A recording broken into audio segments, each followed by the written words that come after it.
오늘 또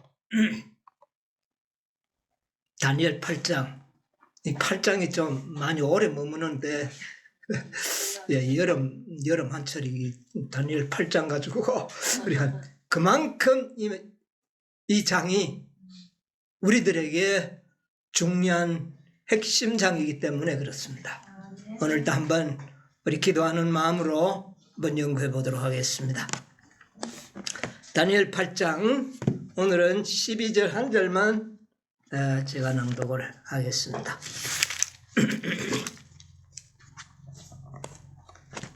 12절에 범죄함을 인하여 백성과 매일 드리는 제사가 그에게 붙임 바 되었고 그것이 또 진리를 땅에 던지며 자의로 행하여 형통하였더라. 예, 오늘 12절 한 절만 좀 읽었습니다. 이 작은 뿔이 어떤 일을 행했는지를 말씀하셨는데 오늘 저 설교 제목을 이렇게 한번 붙였습니다. 성소 정결과 각 시대에 일어나는 종교운동. 이 성소 정결 사업과 각 시대마다 일어났던 종교개혁운동은 어떤 관계가 있는가?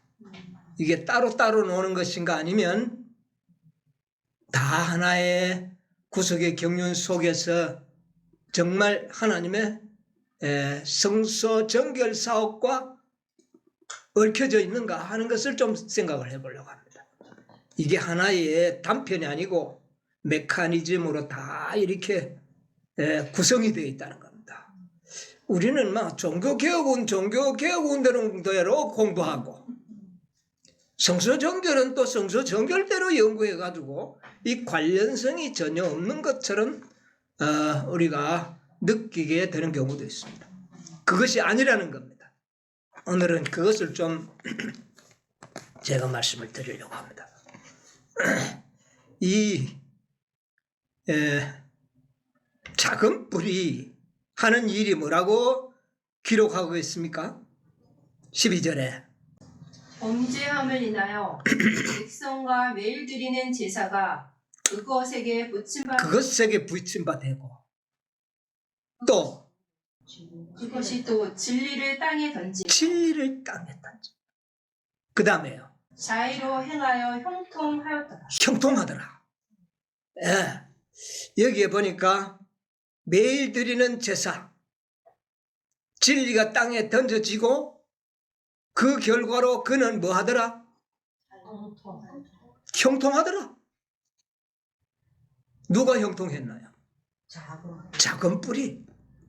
작은 뿔은 매일 드리는 제사의 진리가 폐하여지고 진리가 땅에 떨어져 없어져 버리면 작은 뿔은 뭐 할 것입니까? 형통하게 되어 있습니다. 그래서 결과적으로 뭐냐? 진리가 땅에 떨어짐으로 인하여 이 진리는 성경 전체를 이야기하죠. 진리가 없어지면 작은 뿔은 형통할 것이다. 여러분 중세기에 이 로마 법왕권이 세상을 통치할 당시에는 성경은 어떤 책으로 되어 있었습니까? 마음대로 볼 수 있었나요? 성경 가지고 있으면 됐나요? 안 됐어요. 성경책이 흔했나요? 아주 희귀한 물건이 됐습니다. 이 성경책은 가질 수 없는 책으로 금기시된 그런 책으로 되어 있었습니다. 왜 그랬을까요? 사람들이 성경을 보지 못하고 성경을 읽지 못하고 성경을 연구하지 못하면 백성들이 어떻게 되어버려요? 무지하죠. 무지하면 형통하죠. 작은 뿔은 지가 마음대로 가르치는 거예요. 그 시대를 갖다가 종교 암흑 시대다 그렇게 이야기를 합니다. 그래서 이 종교 암흑 시대가 되고 성경이 다 금기시될 때에 한 백성이 남은 무리가 있었는데 우리가 역사적으로 보면 그들을 왈덴스인이라 그렇게 말합니다. 이 왈덴스인들은 종교 암흑 시대가 되고 성경이 금기시되고 말씀을 볼 수 없는 그런 사회 환경이 조성될 때 이들이 어떻게 해버렸습니까? 전부 산속으로 숨어 들어가 버렸습니다. 그런데 그들이 가지고 간 것은 뭘까요? 예, 성경들. 소유하고 있던 성경들. 오늘날처럼 전설을 가지고 있던 게 아닙니다. 아주 쪽복음들. 예, 그래서 산골짜기에 있으면서 그들은 그것을 가지고 어떻게 했습니까? 필사를 하죠. 그래서 그것이 오늘날 이 성경을 보존할 수 있는 하나의 토대가 된 겁니다. 그들은 이 성경을 필사했거든. 대쟁투 55쪽에 보면 이런 말씀이 있습니다. 대쟁투 55쪽 로마 교회가 권세를 잡게 되므로 이른바 암흑 시대가 시작되었다. 그 권세가 더해 갈 적마다 암흑은 더욱 짙어졌다.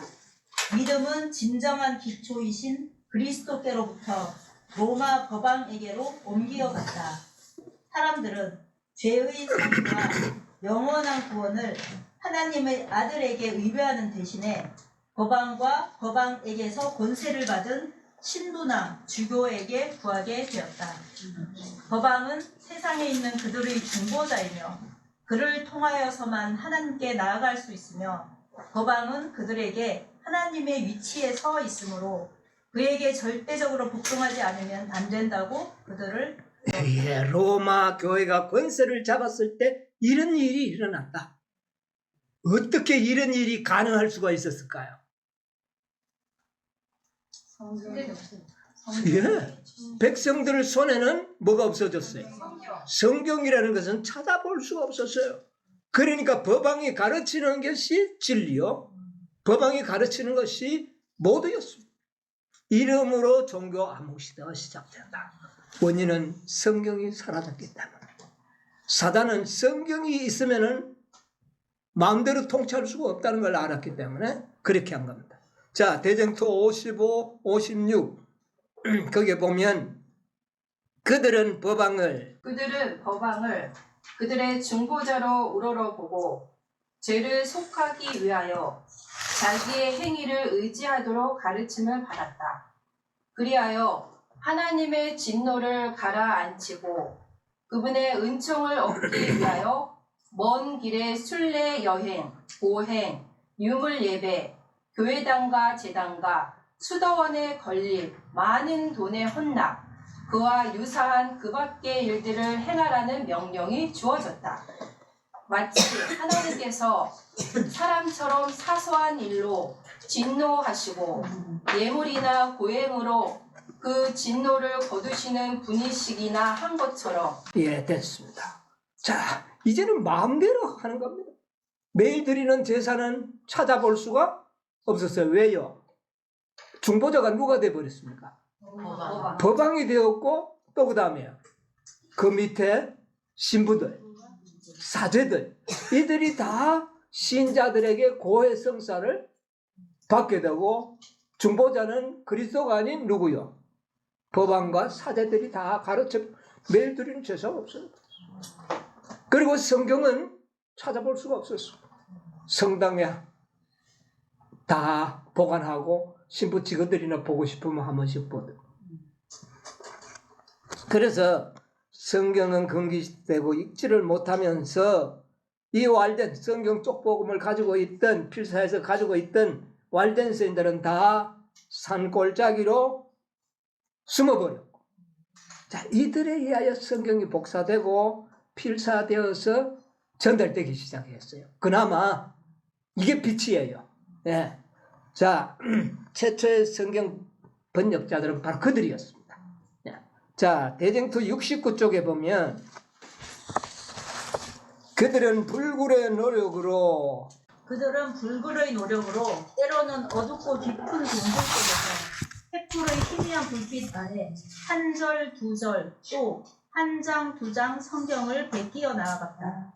이와 같은 방법으로 사업은 진행되었고 하나님의 계시된 뜻은 순금과 같이 그들은 성경을 어떻게 했다고요? 깜깜한 동굴 속에서 촛불을 켜놓고 그들은 성경을 어떻게 해요? 한 장, 두 장 베낀 거랍니다. 그들이 아무나 막 베낄까요? 정확하게 기도하면서, 그래서 이들이 번역하고 이들이 필사한 필사범들은요, 믿을 수 있다는 겁니다. 얼마나 간절한 마음으로 정말 한자 한자를 기록했겠습니까? 그렇죠? 예. 자, 이렇게 해서 법왕권의 통치하에 있던 일반 백성들은 흑암천지에 살 수밖에 없었다. 이렇게 우리가 역사를 볼 수가 있습니다. 자, 성소 정결이 이루어지기 위해서는 짓밟히고 땅에 던져버린 뭐가 회복이 되어야 됩니까? 성경이 나타나야 됩니다. 이가 나타나면 성소 정결이 어디 있습니까? 근본적으로 있을 수 없는 거죠. 자, 베드로후서 1장 19절에 보면 베드로는 뭐라고 이야기했느냐 하면은 우리에게 확실한 예언이 있는데 이것은 어두운 데서 떠오르는 뭐와 같다? 등불과 같은. 샛별과 같으니. 샛별. 이 샛별. 여러분, 샛별은 뭡니까? 새벽에 뜨는 가장 밝은 시기를 알리는. 그렇잖아요, 시기. 샛별이 떠올랐다. 이제 뭐가 됐다는 말이에요. 아침이 될 시간이 됐다. 샛별이 떠오르기 시작했다. 자, 그래서 종교개혁의 샛별이 떠올랐다고 말입니다. 이제부터는 하나님께서 이제 회복 사업을 어떻게 해요? 시작한다. 그 시작을 누가 했는가? 왈덴스인들은 물론 하기는 했지만은 샛별이 될 수는 아니고, 자, 위클립. 이 위클립이 종교개혁의 샛별이라고 이현애 씨는 기록하고 있습니다. 대쟁투 79쪽 80쪽에 보면 79, 80쪽에 보면 흑암의 시대는 지나가고 많은 나라들에서는 날이 새는 징조들이 나타났다. 14세기에 영국에서 종교개혁의 샛별이 나타났다. 존 리플리프는 영국뿐 아니라 모든 그리스도 교국을 위한 개혁의 선구자였다. 그가 허락을 받아 로마 교회에 제기한 큰 항의는 결코 침묵시킬 수 없는 것이었다. 그 항의는 마침내 개인과 교회와 국가의 해방을 초래하게 될 투쟁을 빚어냈다. 이 위클리프는 14세기, 그러니까 1300년경에 태어나서 종교개혁의 불씨를 남긴 개혁자입니다.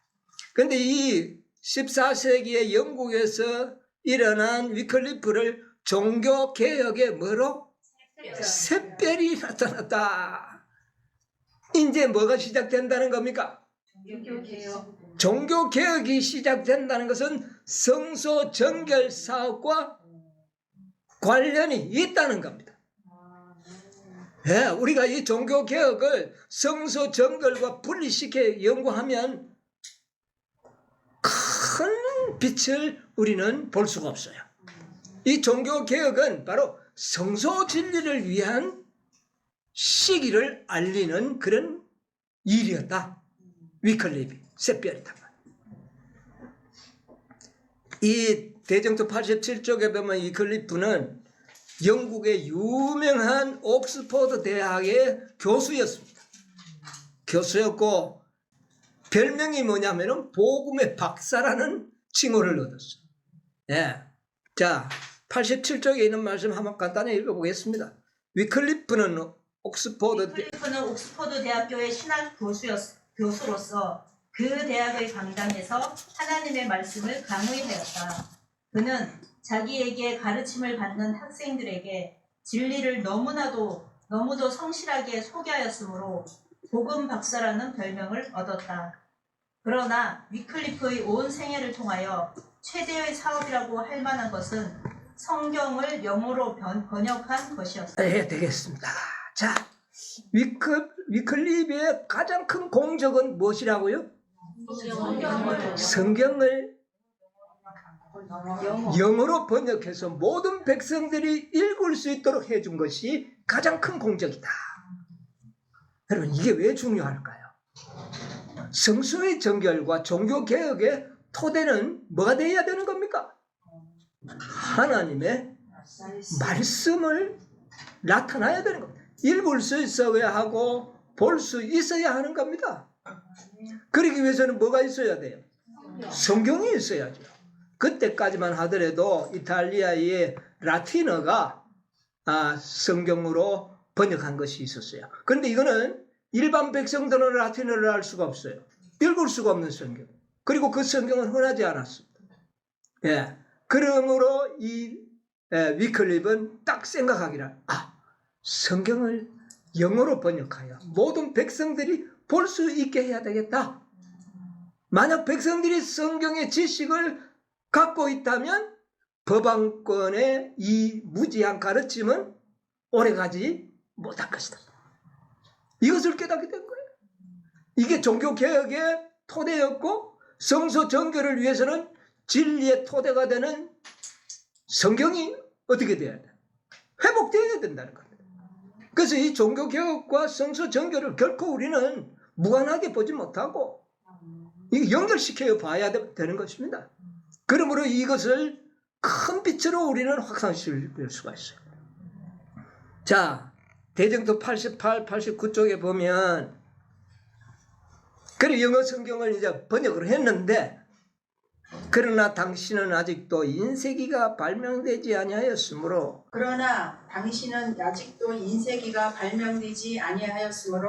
성경의 부수를 증가시키려면 더디고도 번거로운 수고를 할 수밖에 없었다. 성경을 가지고 싶은 욕망이 너무나 많았으므로 많은 사람들이 성경을 복사하는 일을 자원하여 담당하고자 했다. 그러나 요구되는 만큼의 부수를 공급하기는 어려웠다. 그 중에 돈이 많은 부자들은 성경 전서를 사고자 욕망하였다. 그러나 어떤 사람들은 일부분만을 샀다. 많은 경우에 여러 가정들이 합하여 성경을 샀다. 그리하여 이 위클리프의 성경은 많은 사람들의 가정으로 들어가게 예, 거기까지 보겠습니다. 자, 오늘처럼 인쇄기가 없어요. 여러분 탁본이라는 거 아십니까? 찍어가지고 한 장씩 찍어가지고 인쇄를 하는 방법인데 그때는 아마 그런 비슷한 방법이었을 거예요. 그러니까 성경 하나 만드는 일이 어때요? 엄청 수고도 들고 시간도 들고 돈도 들어갈 거예요. 그래서 성경 한 권 갖는 것이 그들은 뭡니까? 소원이었어요. 여러분 성경 몇 권씩 가지고 있습니까? 여러분 집으로 돌아가고 난다 보니까 성경책은 다 여기 있대요. 여기도 있고 집에도 있고 이 방에도 있고 저 방에도 있고. 그런데 이 사람들은 어떻게 했다고요? 정말 부자들은 성경 전서를 갖는 것이 최대의 소원이었고 가능했죠. 돈이 있었으니까. 그러나 어떤 사람들은 한 권 쪽복음 하나 사기도 겨우 사고 또 어떤 사람은요 여러 가정이 합쳐서 이 가정에 이거 사고 이 가정에 이거 해서 한 전설을 이루어서 서로 돌려보는 이렇게 해서 성경은 백성들 손에 들어가기 시작해요. 그러고 난 다음에 읽을 때 그냥 읽는 게 아니라 읽으면서 베끼는 거예요. 그래가 자기 것 만드는 겁니다. 이건 자기 손으로 베끼는 거예요. 자, 이것이 바로 종교개혁의 기원을 토대를 이루었던 겁니다. 이게 없었으면 종교개혁이 일어날 수가 없어요. 한두 명의 개혁자들에 의하여 일어나는 것이 아닙니다. 백성들이 어떻게 돼야 돼요? 말씀으로 깨어나야 하는 겁니다. 그리고 여기서는 뭐가 있어야 돼요? 성경이 있어야 되는 거예요. 네? 하나님께서는 성서 정결 사업을 계획하시면서 이와 같은 종교 개혁을 하나씩 이루어 나간다. 대쟁투의 595쪽에 보면 마지막 때는요, 오직 성경만을 교리의 기준과 개혁의 기초를 삼는 백성을 어떻게 해요? 가지실 것이다.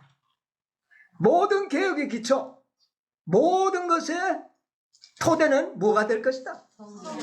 말씀. 오늘날 우리가 계속 이야기하는 게 뭡니까? 말씀. 예. 그래서 성소 정결 사업은 진리의 회복이 선결되어야 한다. 그것이 되기 위해서는 뭐가 먼저 소유되어야 합니까? 성경. 그래서 위클립의 그 종교개혁 운동의 일은 바로 이런 일을 하게 된 겁니다. 매우 중요한 일을 했죠. 자, 그래서 성소 정결 사업과 성경, 성소 정결 사업과 종교개혁, 이거는 끊을래야 끊을 수 없는 유기적인 관계를 가지고 있다. 하나님께서 어떻게 하셨는지 우리는 맨날 성소 정결 1844년만 달달 외우고 있는데 이것이 역사 속에서 어떻게 하나님의 섭리를 거쳐왔는지를 연구해보는 것은 매우 중요한 것입니다. 네. 자, 성경이 있으면 이제 뭐 해야 돼요? 읽어야죠. 읽고 난 다음에 성소 정결 사업과 관련해 봤을 때 성소 정결은 어디에서부터 시작이 되어야 돼요? 뭐가 먼저 회복되어야 돼요? 진리가 땅에 떨어졌다 그랬잖아요. 진리는 어디부터 시작이 됩니까? 성소 진리에 보면 번제단에서부터 시작이 되잖아요. 자, 성경을 읽다가 보니까 이제 뭐를 발견하게 될까요? 번제단의 진리를 발견합니다. 자, 그래서 종교개혁에 큰 별이 나타납니다. 그가 누굽니까? 그가 이제 아까 이야기했던 마르틴 루터. 마르틴 루터가 성경을 보지 못했다면 이런 일은 어떻게 해요? 불가능한 일이었죠. 성경만 그는 볼 수 있었고 읽었기 때문에 이런 일이 일어날 수 있었다는 겁니다. 그래서 번제단을 회복하는 놀라운 역사를 마틴 루터가 한 겁니다. 마틴 루터는 로마 캐토릭의 작은 뿔 교회의 신부였습니다. 그는 독일 사람이었어요. 그래서 로마를 신부들이, 사제들이, 수도승들이 그 로마의 본산, 로마 캐토릭의 본산인 로마를 방문하는 것은 큰 영광이었어요. 그래서 한 번은 이 마틴 루터가 로마를 방문할 수 있는 기회를 갖게 된 거예요. 이 마틴 루터는 말씀을 보고 어떻게 하든지 내가 구원을 되겠다는 생각으로 로마 캐토릭이 가르치는 일을 충실하게 순종하면서 살아오던 사람. 로마 카톨릭의 구원론은 뭡니까? 행위로 구원 얻고, 그러면 죄를 지으면 고행을 행해야 되고 극기 생활을 해야 되고 이런 것들을 통하여 죄는 용서를 받을 수도 있고 구원 얻을 수 있다. 이런 가르침이거든요. 그래서 고행을 하고 이렇게 했는데 한 번은 로마를 이제 방문할 기회가 왔어요. 자, 우리 대정투 124쪽에 있는 말씀 한번 보겠습니다. 그는 하나님의 섭리로 로마를 방문하게 되었다. 그는 도보로 여행하면서 도중에 있는 수도원들에서 숙박하였다. 124쪽입니다. 이탈리아에 있는 한 수도원에서 그는 너무나 부유하고 화려하고 사치한 것을 목격하고 심히 놀랐다. 그 승려들은 마치 왕후들과 같은 수입으로 화려한 집에 살고 매우 값진 의복을 입고 진수성찬을 먹었다. 루터는 괴로울 정도로 불안한 마음으로 그 광경들을 자기의 사생활의 극기와 고난과 대조하여 보았다. 그의 마음은 권면. 예. 루터는 로마 교회 가르침을 통하여 극기의 생활을 하면서 고난의 생애를 살면서 이렇게 살아왔는데, 그렇게 하라고 정작 가르쳐 놓고 로마의 사제들은 어떻게 살았다는 겁니다. 수도 성들은 왕비처럼 아주 막 부귀영화를 다 누리고 호화호식하면서 사는 모습을 누가 목격하게 됩니까? 루터가 목격하게 되고, 아, 이거는 아닌데, 우리는 이렇게 그 고난의 생애를 살도록 가르쳐 놓고 자기들은 전혀 다른 생활을 사는 모습을 보고 마음에 범민이 있는 거예요. 자, 125쪽에 이런 말씀이 있습니다. 대쟁2. 당시의 법왕의 한 교령이 반포되었는데 그것은 소위 빌라도의 층계라는 것을 무릎으로 올라간 자는 누구든지 죄사함을 받는다는 것이었다. 그 층계는 예수께서 로마인의 재판정을 나오실 때에 내려오신 층계로서 그것이 기적적으로 예루살렘에서 로마로 옮겨오게 되었다는 것이었다. 어느 날 루터는 경건한 마음으로 그 층계를 하나씩 오르고 있었는데 갑자기 의인은 믿음으로 말미암아 살리라는 말씀이 우레처럼 들리는 듯 하였다. 그는 두렵고 부끄러운 생각이 나서 급히 그곳에서 일어나서 나왔다. 그 성경 구절이 그의 심령에 주는 능력은 결코 소멸되지 않았다. 그때부터 그는 구원을 얻는 데 있어서 사람의 행위를 의지하는 것이 어리석은 일이라는 것과 그리스도의 공로를 항상 믿어야 할 필요성을 과거 어느 때보다 더욱 절실히 거기까지만 읽겠습니다. 자, 루터가 빌라도 계단을 올라갑니다. 이 빌라도 계단은 저 이스라엘 유대 땅에 있던 게 기적적으로 로마를 왔대요. 이것도 다 이거 조작된 이야기죠. 예. 자, 그것을 무릎으로 기어 오르면은 모든 죄를 용서받는다는 법령이 발표되어 가지고 이 루터가 무릎으로 그 대리석 계단을 기어 올라가는 겁니다. 예, 고통스럽죠. 이렇게 해야 구원을 얻는다니까 그렇게 하는 겁니다. 그런데 가다가 갑자기 무슨 말씀이 떠오릅니까? 읽었던 성경 말씀이 머리에 떠오르는 겁니다. 오직 의인은 믿음으로 말미암아 살리라.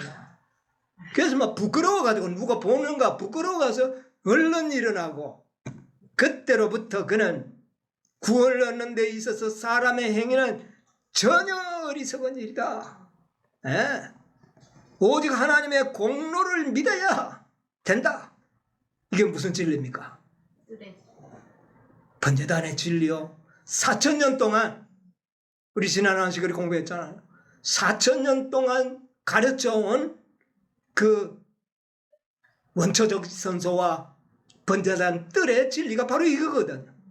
그래서 이 마르틴 루터는 이 진리를 깨닫고 이 진리를 전하는 일에 선봉장이 된 겁니다. 그래서 개혁의 큰 별이 된 거예요. 자, 이제 뭐가 회복이 됩니까?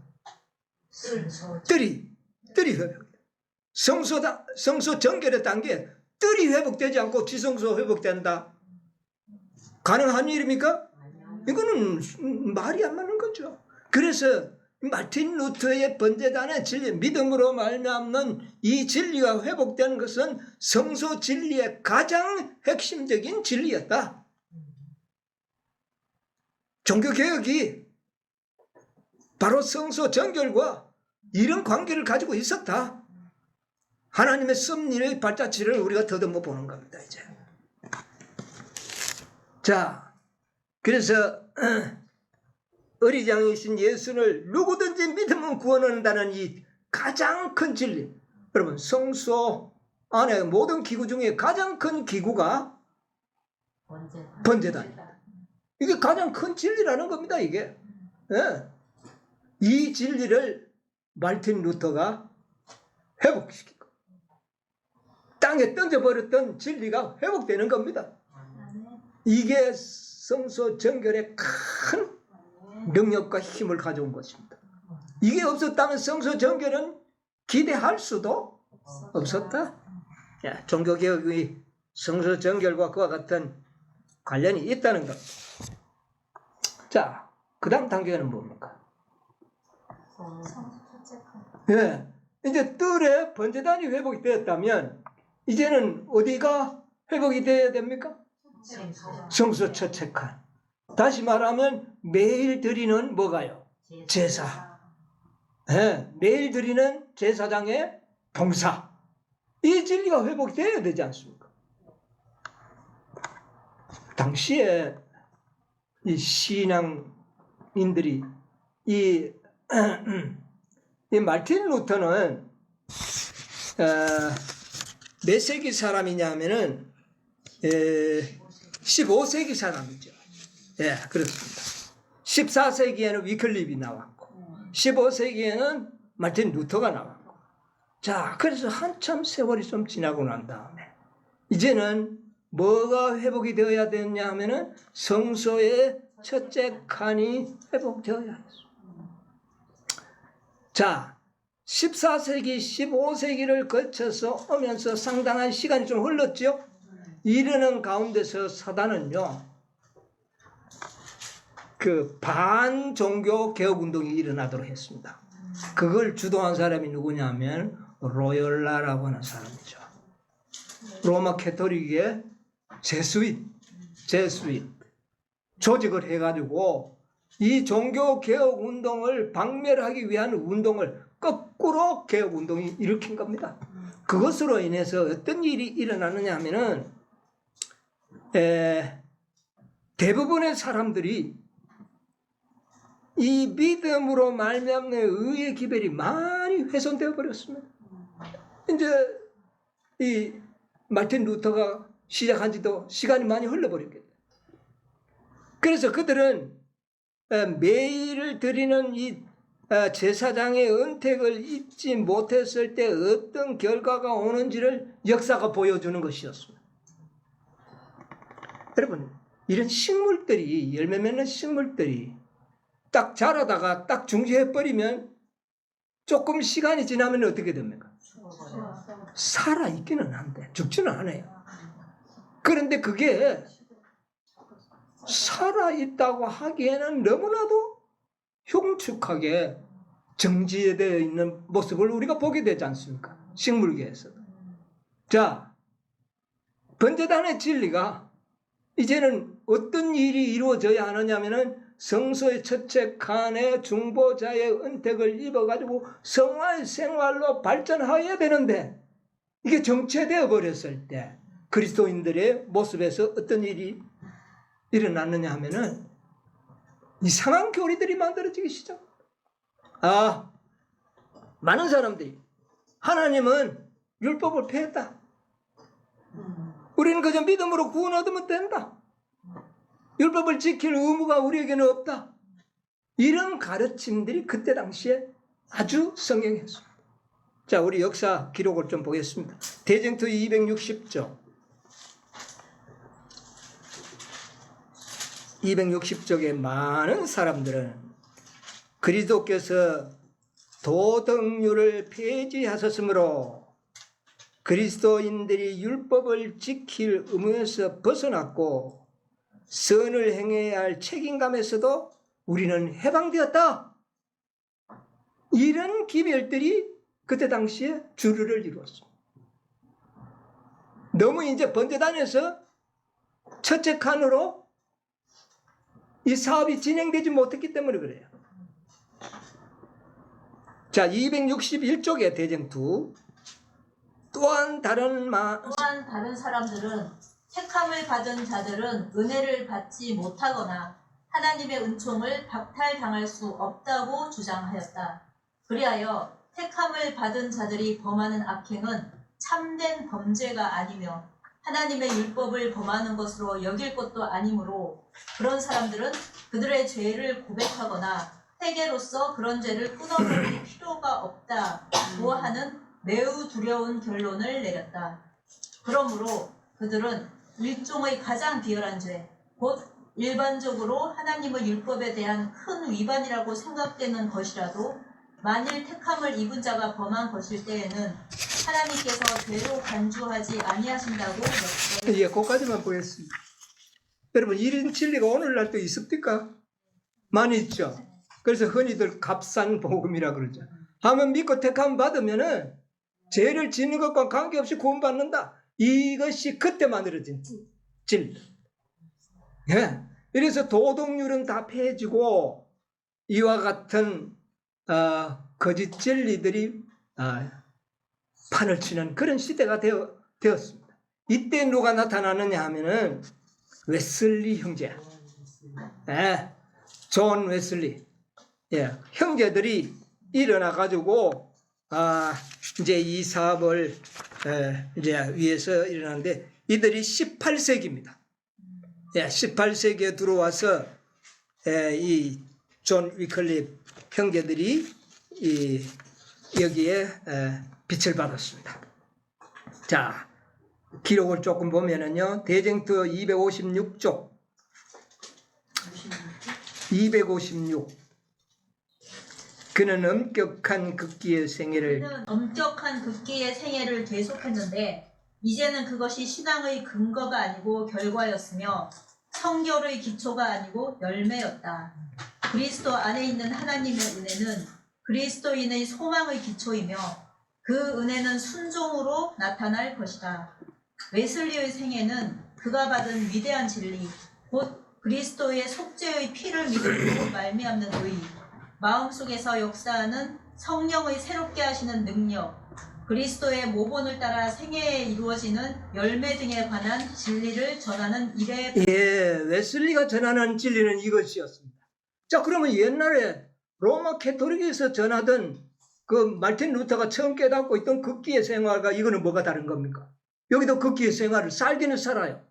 근데 뭐가 달라요? 마틴 루터 당시에 극기 생활은 구원 자체를 이것으로 얻으려고 했어요. 극기의 생애를 삶으로 구원을 얻으려고 했어요. 그러나 웨슬리는 구원 얻기 위해서가 아니라 구원 얻기 위해서가 아니라 이것은 신앙의 근거가 아니고 결과요.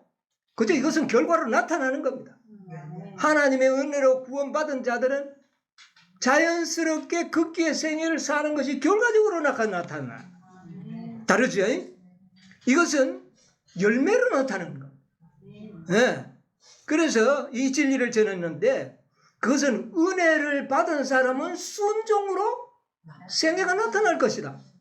구원의 은혜를 받은 사람이 하나님의 말씀에 순종하는 것은 당연하게 나타나는. 그러니까 이것이 다른 거예요. 웨슬리는 이것을 가르친 겁니다. 그래서 마음속에서 역사하시는 성령의 새롭게 하는 능력을 힘입어서 극기의 생애를 살고 순종의 생애를 살아야 되고 우리의 생애에 선한 열매가 맺혀야 된다는 것이 웨슬리의 가르침이에요. 이게 바로 첫째 칸에 중보자의 중보를 얻은 사람들의 생애에서 나타나는 뭡니까 이게? 열매. 당연한 결과였습니다. 이게 이제 중보자의 은택을 입으면 이렇게 돼요. 자, 우리가 죄를 짓고 회개하면 우리 죄는 용서해 주시고 중보자이신 예수님께서는 자신의 의를 우리에게 어떻게 해요?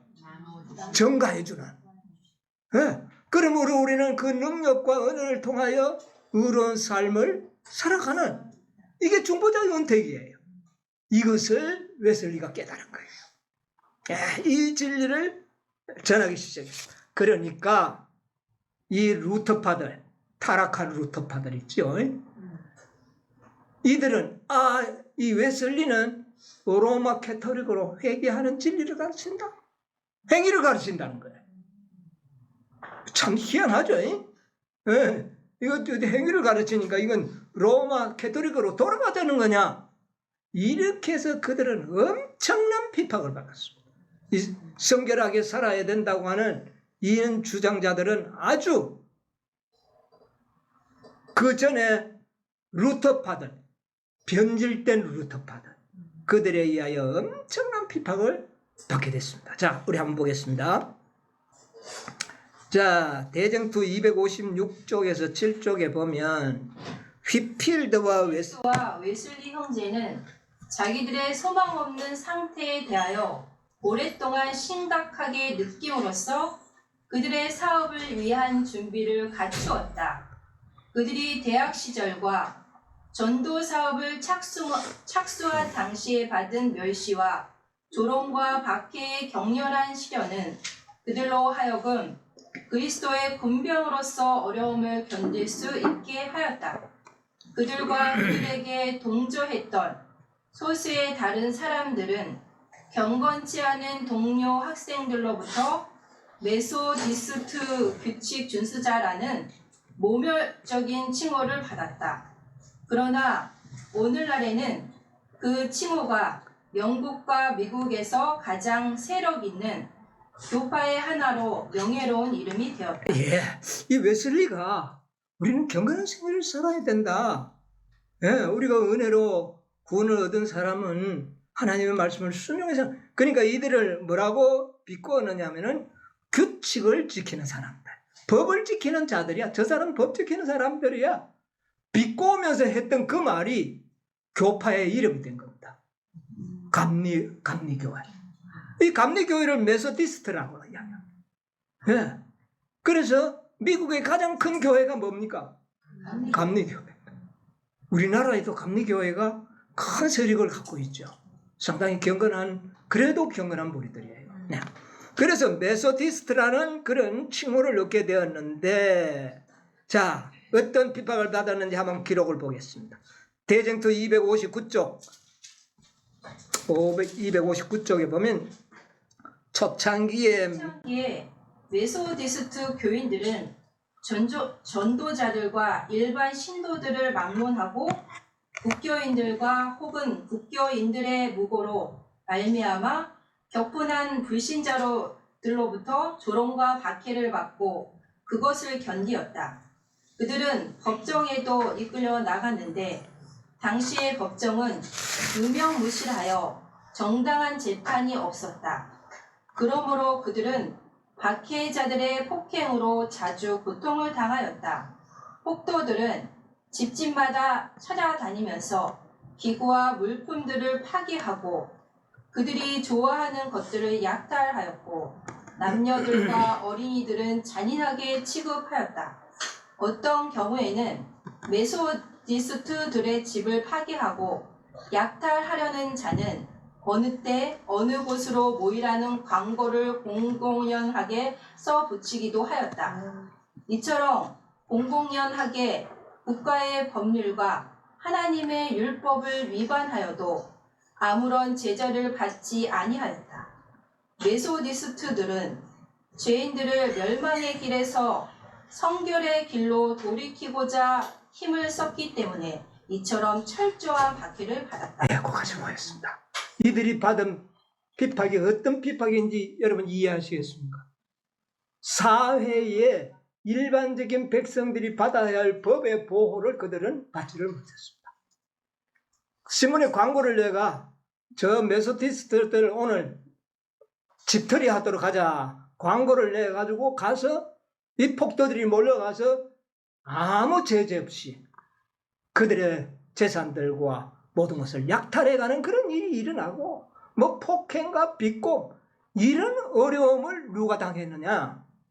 웨슬리와 그의 소수의 무리들이 그 시대에 당했습니다. 그들이 바로 누구냐? 성소의 첫째 칸을 회복하는 자들이었어요. 사단이 얼마나 이 성소의 첫째 칸을 회복하는 일을 싫어했는지를 알게 되는 겁니다.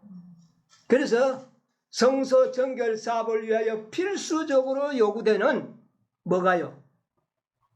성소의 첫째 칸이 회복되었다.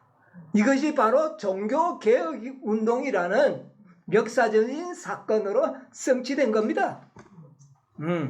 이것을 우리는 역사와 예언과 모든 모형과 실체를 다 하나로 묶어서 연구하는 이런 과정이 우리에게 필요한 겁니다.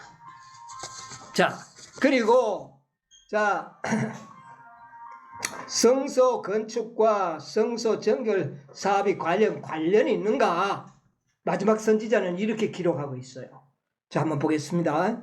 사도행전 598쪽.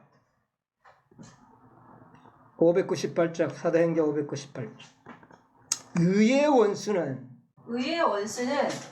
주의 건축자들에게 위임된 사업을 중지시키려는 그들의 노력에 있어서 해보지 않은 일이 없다. 예, 성전 건축자들이라 그랬잖아요.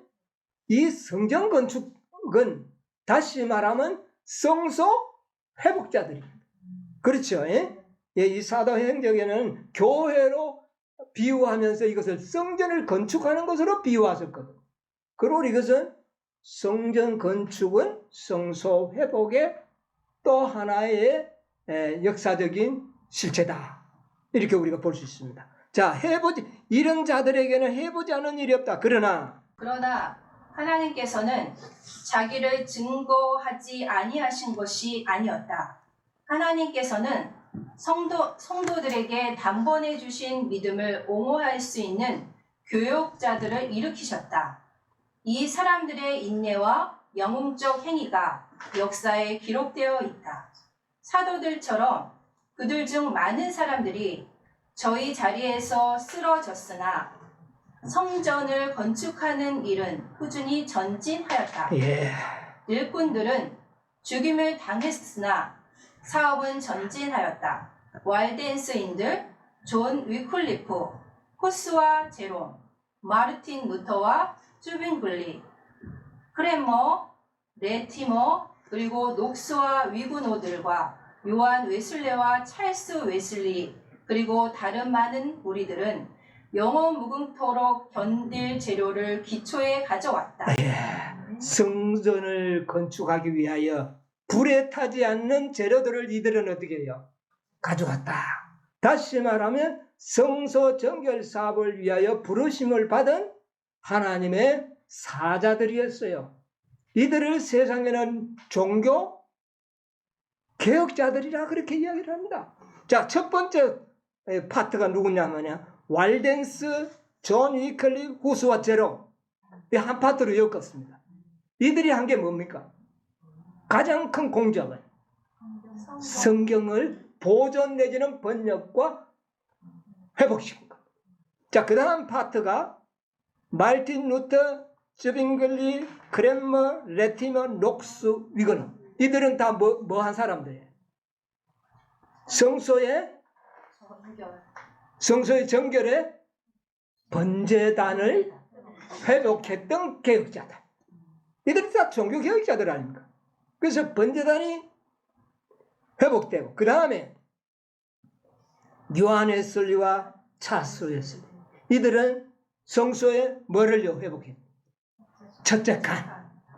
그래서 이걸 이미 엘렌 G 화이트는 구분하여 우리에게 기록하셨습니다.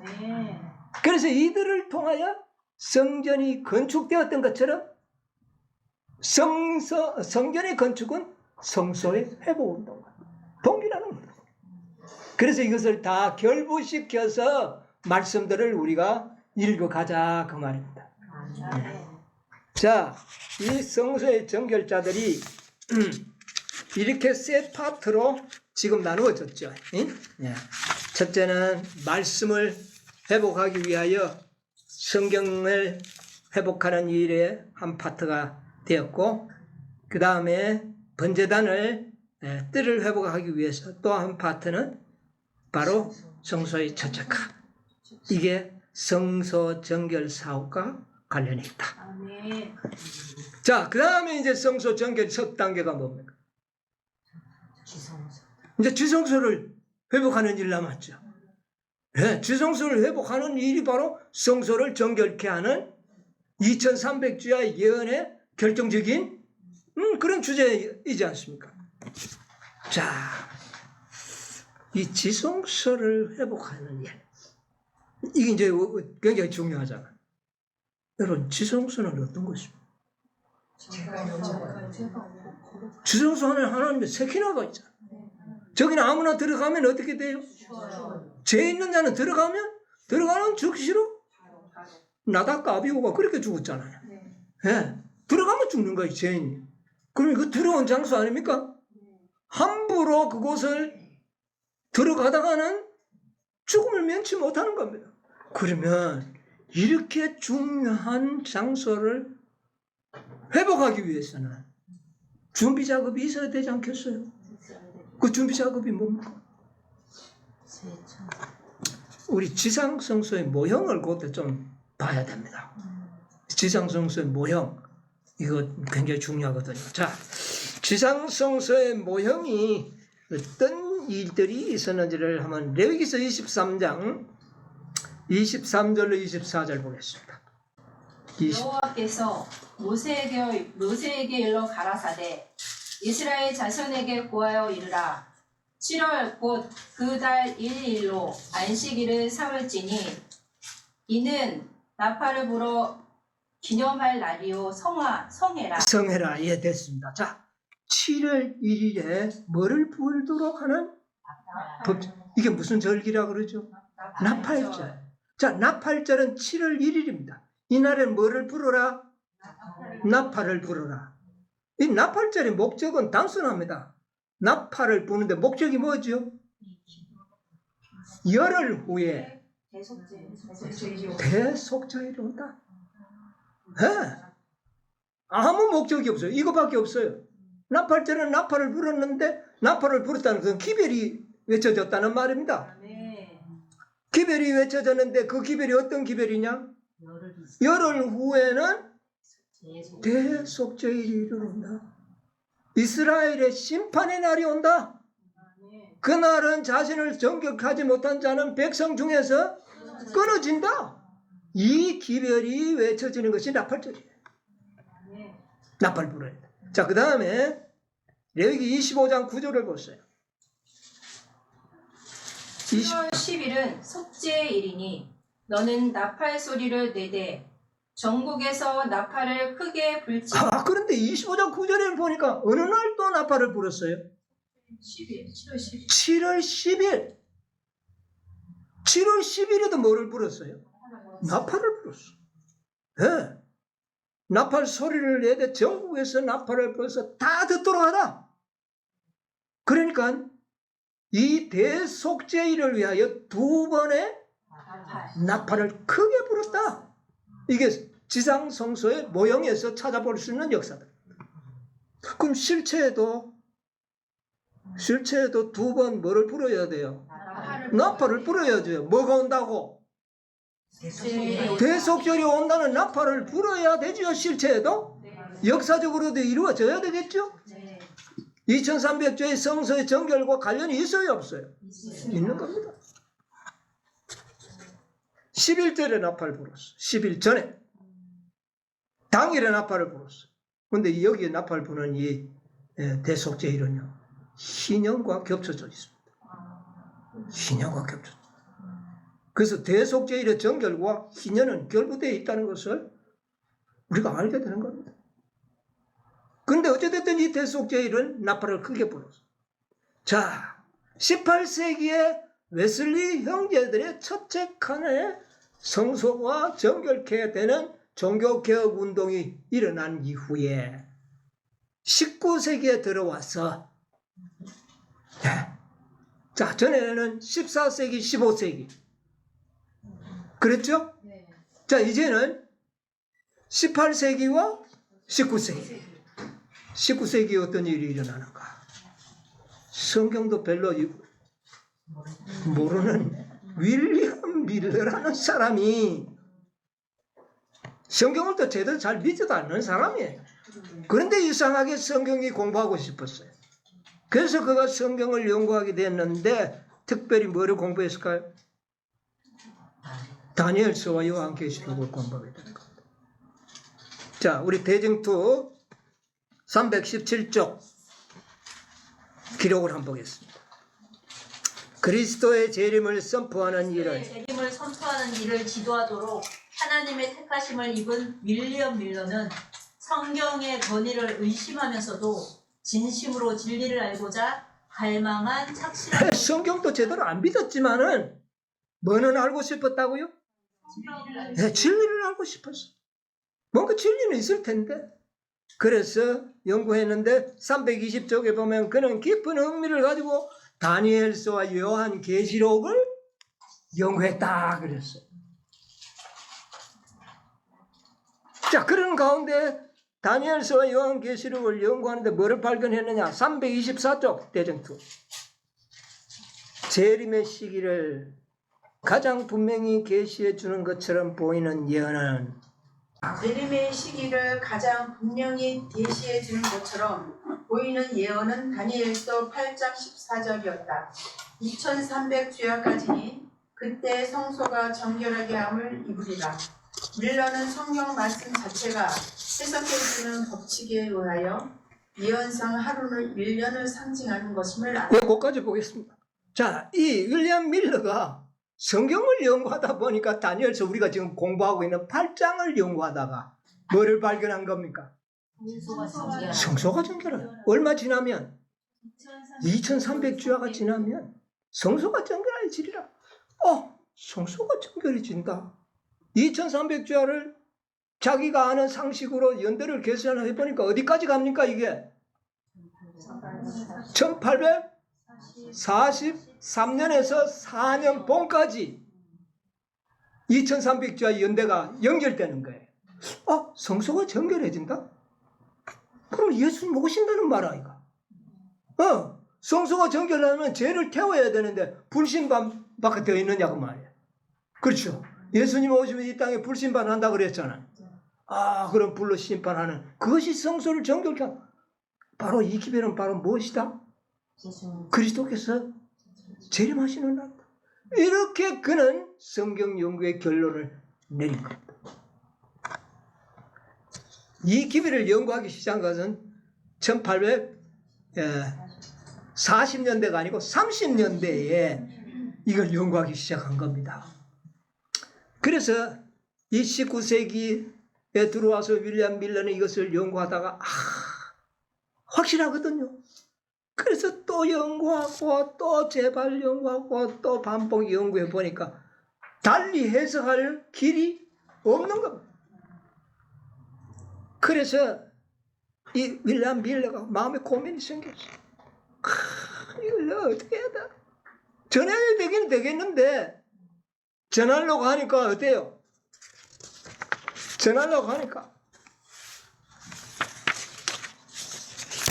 이 사람들이 전화하면 많은 사람이 조롱할 거고 비웃을 거고 이거 내가 이 일을 내가 감당할 수 있겠나? 이런 고민에 휩싸여 있었어. 그래도 어떻습니까? 성령께서는 마음에 막 그냥 큰 우레 같은 소리로 나가서 전하라 나가서 전하라 그 심령을 막 두들리고 윌리엄 밀러가 얼마나 고민스러웠을까. 설교는 한 번도 안 해본 사람이에요. 농사 짓던 사람이에요. 뭐 아는 것도 별로 없어. 알아주지도 않아. 조롱과 핍박은 당연히 따라올 것이고 생각하니까 기가 찬 겁니다. 그래서 이 재미있는 에피소드가 있어요. 윌리엄 밀러가 도무지 안 되겠다. 전화기는 해야 되는데 하나님 앞에 약속을 합니다. 하나님, 제가 도무지 자신이 없어서 전할 수 없습니다. 그런데 누가 와가 내보고 설교 좀 해달라고 말하면 그때부터는 내가 할게요. 오라 그러니까 뭐 가서 할 수 있잖아요. 그런데 그 오라고도 안 하는데 설교자도 없는 아닌데 그렇게 하나님께 약속하는 기도를 하고 집에 들어와서 미소를 탁 짓고 있습니다. 누가 나를 초청하겠나? 누가 나를 초청하겠나? 근데 몇 시간 지났는데 노크 소리거든. 열어보니까 10수키로 떨어진 곳에 사는 조카가 말을 타고 왔어. 와가지고는 삼촌이 요새 뭐 성경 깊이 연구하고 그래 참 연구를 많이 했다는데 다음 일요일 날 우리 교회에 와서 설교 좀 해주시오. 이러는 겁니다. 그만 윌리엄 밀러는 낙심이 돼가지고 하나님 어째 내 기도를 이렇게 빨리 응답하십니까? 그러나 이미 하나님과 약속을 했어요. 그래서 그 조카에게 거절하지 못하고 그렇게 하겠노라고 약속을 하고 조카를 돌려보내고는 자기는 숲속에 들어갔어요. 하나님과 더불어 기도하면서 하나님 나에게 용기를 달라.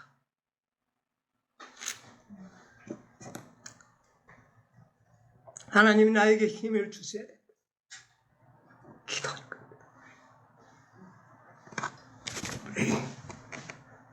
그래서 약속한 날짜가 돼서 그 조카가 있는 교회에 가서 자기가 그동안 공부했던 요점을 쫙 이야기했어. 그런데 거기서 놀라운 반응이 일어났고 시인자들 모두가 그 기별을 너무나도 기쁨으로 받아들이고 환영하는 겁니다. 이야, 이런 기별이 어디서 나와? 그리고부터는 매주 일요일마다 우리 교회 와서 해주시오. 우리 교회 이거는 뭐 쉴 여가도 없이 초청이 들어오는 거예요. 그래서 그때부터 윌리엄 밀러는 다니면서 이 첫째 천사의 기별을 전하게 된 겁니다. 1833년에는 그가 다니고 있는 침례교회로부터 정식 설교자의 자격증을 획득합니다. 그래서 1834년부터 그는 공식적으로 교회를 대표해서 첫째 천사의 기별을 전하는 그런 설교자가 된 겁니다. 몇 년부터? 1844년 2300주야에 끝이 나는 것으로 계산되면 몇 년 전? 딱 10년 전. 열흘 전과 10년 전부터 그는 공식적으로 이 대속죄를 정결케 하기 위하여 필수 성결 작업을 그가 할 수 있었던 겁니다. 네, 놀라운 일이죠. 네. 자, 이 나팔절을 다시 한번 생각합시다. 열흘 전부터 나팔 불 때 이스라엘 백성들은 뭐를 생각했을까요? 열흘 후에는 대속절이 온다. 그럼 어떻게 해야 되겠습니까? 여러분 같으면. 자신을 살피고 스스로 그 나팔 소리를 들으면 어떻게 할까? 누가 먼저 찾아갔는지 모르지만 찾아가서 우리 내가 잘못했다고, 우리 앞으로 이런 거 없자고, 다 없던 걸로 하고 우리 스스로 친하게 지내라. 이런 일들이 이스라엘 백성들 사이에 일어날까요? 안 일어나? 일어나는 겁니다. 며칠 동안? 열흘 동안. 이게 무엇에 대한 준비입니까? 대속죄율의 지성소 회복을 위한 준비입니다. 지성소에는 죄가 있는 상태로 들어가면 다 죽음을 당하는 것이에요. 그래서 열흘 동안 그와 같은 회개의 운동이 일어난 것입니다. 1833년부터 44년까지 첫째 천사의 기별이 바로 그 일을 했다고 말입니다.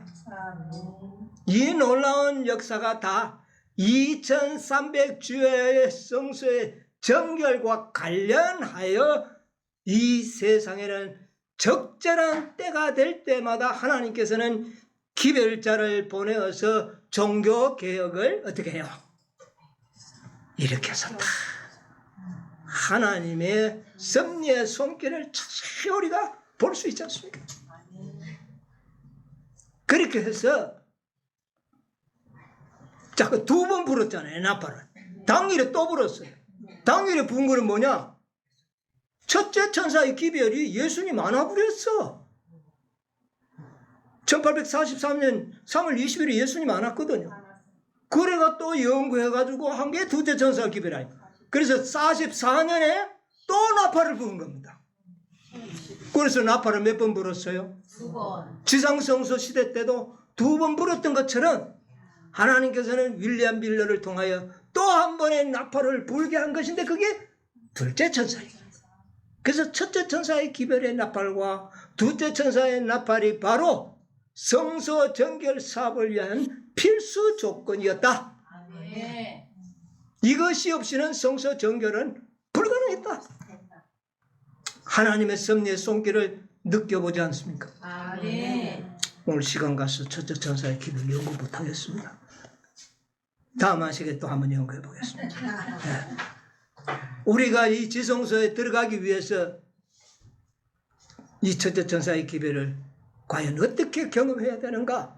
역사 속에서 한번 우리가 찾아봐야 되는 겁니다. 아멘. 그래야만이 진정으로 성소가 뭐가 되는 겁니까? 정결. 정결하게 되는 겁니다. 이 사업도 안 되고 날짜만 된다고 되는 것이 아닙니다. 아멘. 하나님께서 날짜를 정하신 것과 함께 섭리의 손길이 항상 있었다는 겁니다. 아멘. 그 하나님의 섭리를 따라가는 자만이 그 예언의 성취의 희열과 기쁨과 축복을 받았다고 말입니다. 아멘.